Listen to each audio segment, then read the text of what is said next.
hinge pattern. And where John and I come from on the strong first side of the house, we kind of think about this thing globally, and the hinges are really neat animal because we have grinds and then we have ballistics. And Coach John's going to go over the swing, and I'm going to kind of talk you guys through the grind of the deadlift.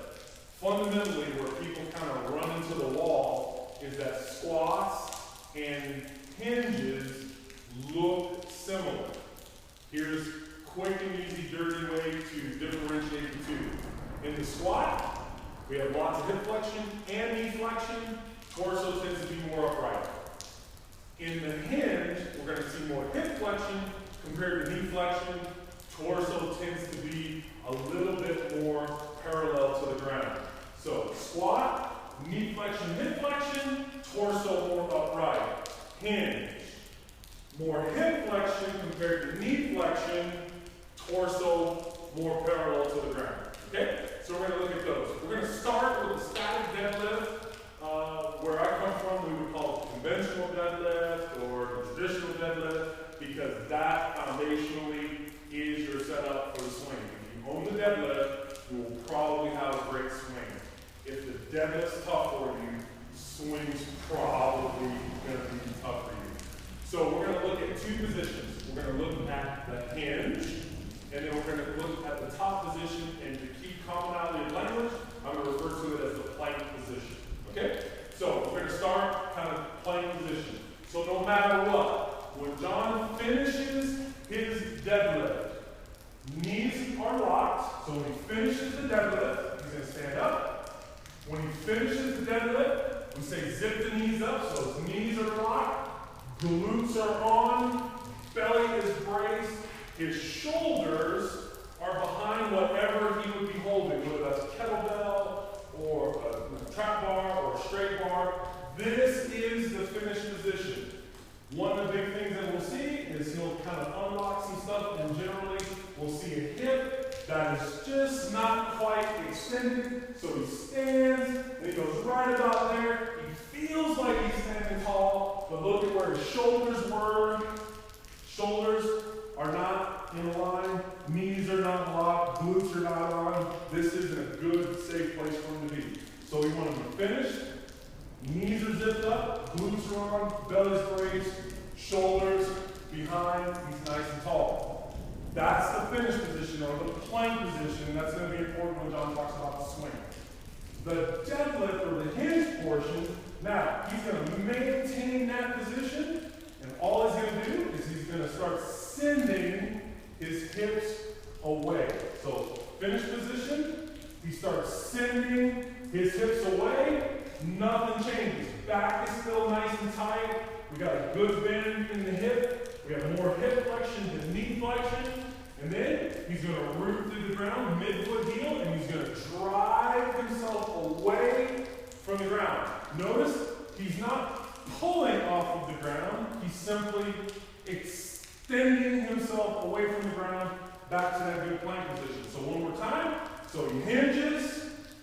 Great line there, and then great finish. We always want to finish well. Problems that we'll see, and again, this is based on mobility and stability. Typically, the hinge is tough because people have lost some range of motion at the hip. So then what happens if you can't get that range of motion, then we'll start to see this happen, and what that's doing is creating some space for him here, right? So we're going to show you a simple fix on the deadlift. So John's got a great deadlift. I'm just going to move this for a minute. We're going to go just a light belt around 16. Perfect. So he's going to deadlift the kettlebell using our cues. So he starts in a good plank position. The bell is even with his base of support. Good hinge, good legs, good back. He's going to extend away to a good finish, even with the bell here in front of him, shoulders behind the bell, everything locked tight. He's going to maintain that, send his hips away, put it back down on the ground. Now, let's say John has got some hip mobility issues. So it's kind of tough for him to get down there, and when he starts to hinge, place where he just kind of loses it right here because he's run out of room here for whatever reason. We don't really want him picking it up bad, so here's how we're going to fix it. So I'm just going to cut in front of the camera. So what we're going to do is now, same thing, we're going to give him a little bit of height. So now he can maintain this good position.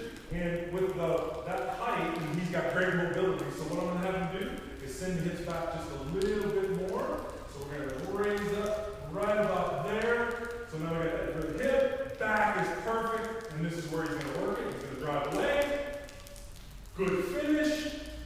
Send the hips away. Park the belt back on the box. And that's the best fix that we found for this particular pattern. There's nothing that says in order to have a great deadlift, you must pick the load up from the ground every time. Raise it up some is a great way to train your body and increase that range over time to be able to do this well off ground.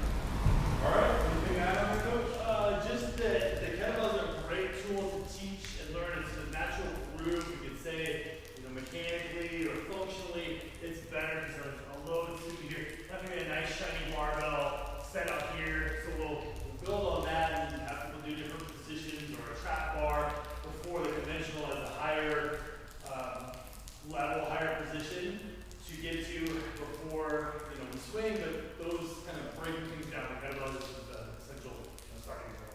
Absolutely. The toughest thing about the deadlift, ladies, especially when we start going with load, I think the thing that we found, that I found from my powerlifting background, from working in the CrossFit world a little bit, the tough thing about the deadlift is not only does the hip really kind of dictate the pace because we're really forcing a pretty good amount of mobility at the hip, is that the object is fighting for its own space relative to your body position.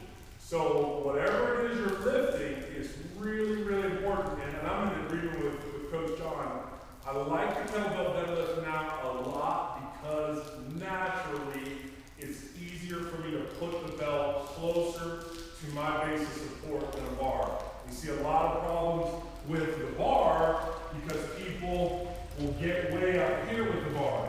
And if the bar is out here or anything that I'm lifting is out here, and I'm in this hinge position here, the problem is when we're divorced, something's gotta hold that weight until we get it close together here, and generally that's where our back takes a beating.